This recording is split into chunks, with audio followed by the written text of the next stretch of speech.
여기서부터 127회 보니까는 뭐 수변전 설비 계획에서 2개 나왔네요. 어떨 땐 뭐 많이 나오고 어떨 때 조금 나오고 항상 그러는데 쭉 분산이 되는 거잖아요. 뭐 이번에도 뭐 차단기, 개폐기, 계기형 변성기, 뭐 캐패시터, 그다음에 UPS, 그다음에 뭐 필해 설비 이런 것도 안 나왔는데 간만에 감시제어 통신도 좀 안 나왔고, 그죠? 설계 감리 이쪽도 안 나왔는데 안 나오면 또 다음에 나오고, 이번에 많이 나온 거는 다음에 또 조금 나오고, 이런 식으로 계속 분산이 됩니다. 그러니까 이거는 뭐 이걸 가지고 뭐 특별히 나타낼 건 없는 것 같아요. 근데 이번에 수변전 시스템에서 2개 나왔고, 고장 계산 쪽에 이번에 많이 나왔죠. 이번에 고장 계산이 사실 작년까지만 해도 계속 안 나왔었잖아요. 계속 안 나오는데, 우리 계속 잘 나오다가 안 나왔는데 이게 무엇 때문에 이렇게 안 나올까라고 생각은 좀 했었는데, 제가 모의고사 낼 때도 이 고장 계산을 모의고사를 내면서 또 안 나오면 어떡하지? 항상 이런 마음이 좀 있었거든요. 근데 최근에 안 나온다라고 해서 이거를 빼버리면 안 된다. 최근에 이제 계산 문제가 잘 안 나왔었거든요. 근데 계산 문제를 그래도 빼면 안 된다라는 생각에 그래도 끝까지 밀고 가보자, 이렇게 제가 모의고사반에 이렇게 글을 안내하기도 하고 그랬었어요. 그런데 이번에는 고장 계산이 확 다 나온 거죠. 또 몰아가지고 이번에 고장 계산 문제 중에 뭐 안 나온 게 없어요. 뭐 계산 대칭좌표법으로 계산하는 것도 나왔지, 단락전류 그냥 우리 임피던스법으로 하는 것도 나왔지, 단락전류 억제 대책도 나왔지, 그죠? 그러니까 단락전류에 대해서는 다 나온 거거든요. 계산 방법에 대해서 설명하라, 이것도 나왔지. 간만에 그냥 쭉 다 나왔습니다. 그리고 변압기 쪽에 하나 있고, 피레기, 그리고 예비전원 쪽에서 조금 의아하긴 했지만 하여튼 예비전원, 축전지, 그 다음에 배전 배선 설계 한 문제, 고주파 품질 쪽에 2개, 그죠? 그리고 보호하고 보호 개선 쪽에 접지 하나, IC 하나, 이런 식으로 쭉 골고루 쭉 나왔습니다. 뒤에서 이제 이 방제시설 쪽에서 조금 3문제 정도에서 많이 나왔고요. 신재생 에너지는 뭐 항상 서너 문제씩은 나왔으니까 안 나올 때도 있었지만, 이번에도 신재생 에너지 쉽지 않게 나온 것 같은데 그래도 좀 나왔습니다. 그리고 조명 동력 계속 쉬지 않고 나오고 있는 거고요. 그래서 이렇게 한번 보시고요. 이거는 여러분들이 뭐를 보면 좋냐면, 전체적으로 지금 트렌드가 항상 트렌드가 어떤지 그냥 한번 보는 건데요. 뭐 지금도 변한 건 없어요. 근데 여기 수변전 설비 쪽이 과거보다 빨간색이 과거고, 지금 파란색이 최근 3년이거든요. 보면은 예전보다는 좀 적게 나오고 있다라는 거고요. 그러면 어디에서 나오냐? 다른 건 다 비슷한데 어디에서 조금 더 많이 나오냐? 필해하고 방제. 왜냐하면 여기 방제 설비라고 해가지고 우리 기준에 있어서 그래요. 출제 기준에 방제 설비에 대한 파트가. 그러니까 자꾸 방제 설비가 별로 낼 거 없는데 기준에 있다 보니까 자꾸 내거든요. 그래서 방제 쪽이 조금 증가했다라는 거고요. 그 다음에 신재생 에너지하고 에너지 절약하고 신재생 에너지, 그죠? 이쪽이 이제 최근에 증가했던 거고요. 나머지는 거의 비슷하다라고 보면 됩니다. 그래서 조명 뭐 어렵게 생각하시는 분들도 있는데 조명은 쉽게 생각하셔야 돼요. 조명이 나는 어렵다라고 하면은 그냥 한없이 어려워지잖아요. 근데 조명 파트가 별도로 내가 공부해야 될 파트인 것 같은데, 이거 별거 아니고 되게 쉽다, 그렇게 마음을 먹으면 또 사실 별거 아니거든요. 근데 안 하면 안 되는 거기 때문에 우리 건축 전기에서 10%나 차지하잖아요. 그래서 조명은 버리려고 하지 마십시오. 자, 이렇게 해서 항상 이런 패턴대로 계속 나오고 있으니까 우리가 그냥 쭉 전체적으로 기본 교재에 있는 내용들을 다 보셔야 됩니다. 그리고 항상 뭐 이렇게 찍어서도 공부하지만 전체적인 것들을 이렇게 쭉 훑어보면서 해야지, 그냥 찍어서만 하면은 시험장에 가면 또 안 맞았네, 또 안 맞았네, 이게 맞출 수가 없거든요. 그래서 전체적으로 쭉 보면서 중요한 거를 찍어서 내가 이제 모의고사도 보고 답안지도 써보고 하면 되고요. 이번에도 시험에도 좀 느꼈는데, 어떤 우리가 특정한 수식, 아주 책에 있는 모든 수식 전체 다 말고 내가 암기해야 되는 특정한 수식이 있다면 걔는 그래도 뭔가 딱 암기를 할 필요성이 있다. 그리고 이 수식이 어디에다 쓰이는지 생각을 좀 해볼 필요가 있다라고 또 이번에도 느꼈죠.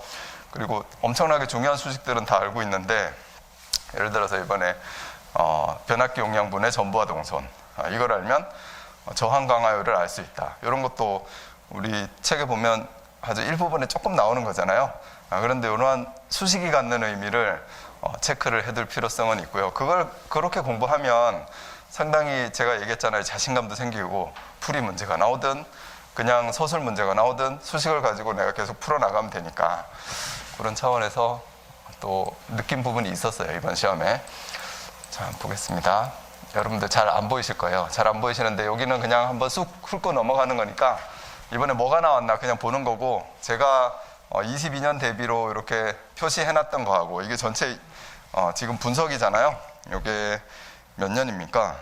57회 차인데 2001년부터 22년까지 쭉 분석을 다 해가지고 우리가 이제 어떤 게 또 시험에 나오고, 우선은 어떤 패턴으로 우리가 공부를 할 거냐, 기초이론 부분에서 이 교류도체 저항, 예를 들어서 여기 교류도체 저항이잖아요.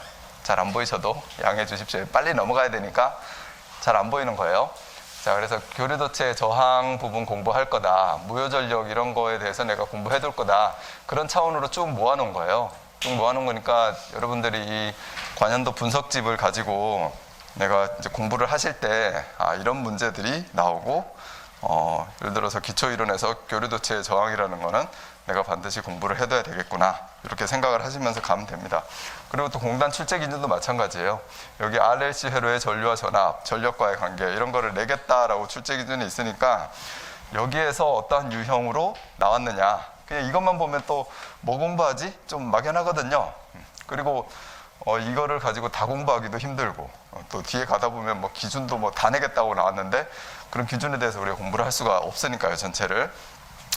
자, 그래서 한번 살펴보시고, 제가 이렇게 단락을 해가지고 여기 무슨 색으로 보이시나요? 자주색이라고 해야 되나? 저는 이제 붉은색 계열로 표기를 한 건데 여기 초록색하고 합쳐져서 살짝 자주색으로 보입니다. 근데 이게 26회에 나왔던 거고요. 이번에는 제가 표현을 약간 노란색 계열로 표현을 해봤어요. 그러니까 그런 차원에서 보시면 되고, 제가 22년 대비로 좀 해놓은 거하고 얼마나 겹치는지 그거 한번 파악해 보려고 하는 겁니다. 그리고 앞으로 우리가 28회 공부할 때도 마찬가지고요. 특히 내년 공부할 때도 마찬가지예요. 내년 공부할 때 우리가 올해 합격하려고 여러분들이 다 목표를 가지고 하시지만 결과가 나올 때까지 꾸준히 가야 되잖아요. 그래서 내년 공부할 때도 이런 패턴을 가지고 내가 중요한 것들을 쓸 수 있게 공부를 해야 되겠다, 그렇게 해서 줄여나가고 작전을 짜야지 됩니다. 자, 그래서 기본 이론 쪽에는 이번 128회에서는 7회에서는 안 나왔어요. 그죠? 126회에서 시험에 나왔었고, 그러니까 126회에서는 이렇게 두 문제 나왔었고, 이번 128회는 안 나왔습니다. 이번에도 한 문제 정도는 저는 나올 거다라고 생각을 했는데 안 나왔고요. 잠시만요. 그리고 이제 수전 방식에서 이번에 127회 시험에 나왔죠. 수전 전압에 대해서 협의할 사항, 그 다음에 수전 방식 1회선, 2회선, 그 다음에 뭐 루프회선 이런 거를 분류해라. 그리고 수전 전압을 결정할 때 뭐를 협의할 거냐, 요거에 대해서 물어본 겁니다, 추가로. 그러니까 그런 게 이제 수전 방식에 대해서 공부해라, 또 스폿 네트워크에서 공부하자, 이렇게 해서 제가 공부를 꼭 해야 될 내용들을 표시를 해놨으니까 그런 거를 이 작년에 한 거잖아요. 작년 9월 달에 한 거거든요. 그러니까 요거에 대해서 여러분들이 잘 준비를 해두셨으면 126회에도 나오고 127회에도 나오고 8회는 안 나오겠지. 네, 126회 7회 나왔으니까 그런 차원으로 보시면 됩니다. 자, 그리고 이번에 모선 방식에 대해서 이번에 시험에 나왔고요. 수변전 구성 쪽에 수변전 시스템은 그래서 2개. 자, 그리고 고장 계산 쪽이 있는데요. 고장 계산의 대칭좌표법.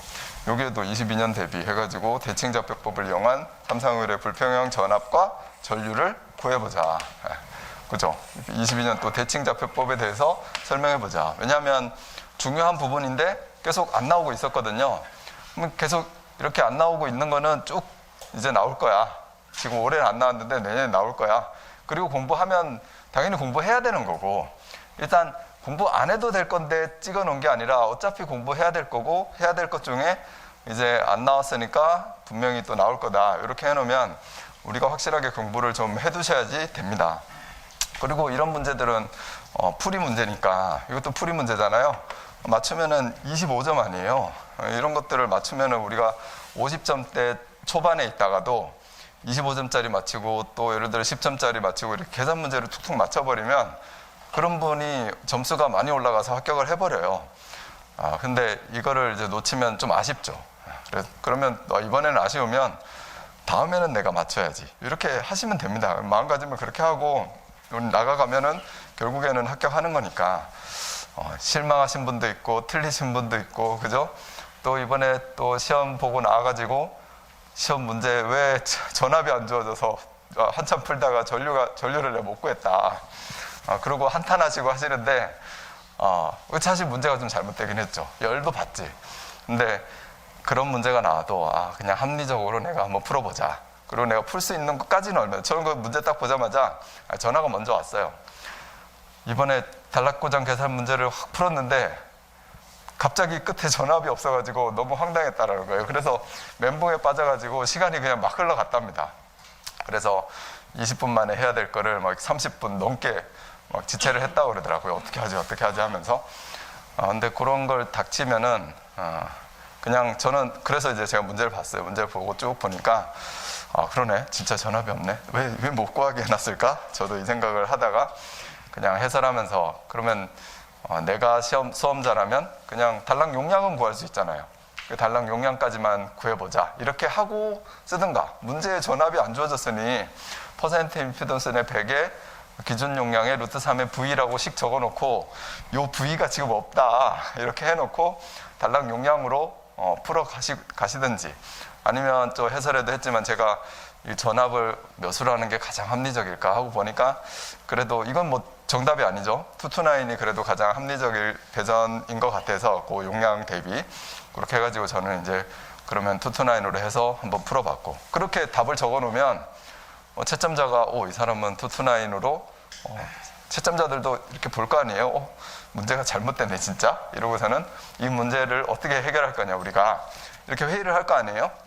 아니면 회의를 하겠죠. 뭐 채점자 3명이서 이걸 다 누구는 맞고 누구는 틀리고 이렇게 할 수는 없으니까. 그래서 회의를 하면은 이거는 그냥 단락 용량으로만 해도 점수를 잘 주자. 아니면 단락 전류까지 임의로 하긴 했지만 문제가 틀리긴 했지만 이렇게 22.9kV로 한 사람한테는 거의 만점을 줘야 되지 않겠냐. 뭐 이게 사실 154일 수도 있어요. 그런데 그럼 154로 한 사람도 점수를 많이 줘야 되지 않겠냐. 이렇게 해가지고 점수는 줄 테니까 그렇게 써줄 필요가 있습니다. 자, 아무튼 이번에 고장 전류에 대해서 좀 많이 나왔어요. 그죠? 대칭자폐법도 나왔고 그 다음에 단락전류 억제 대책도 나왔고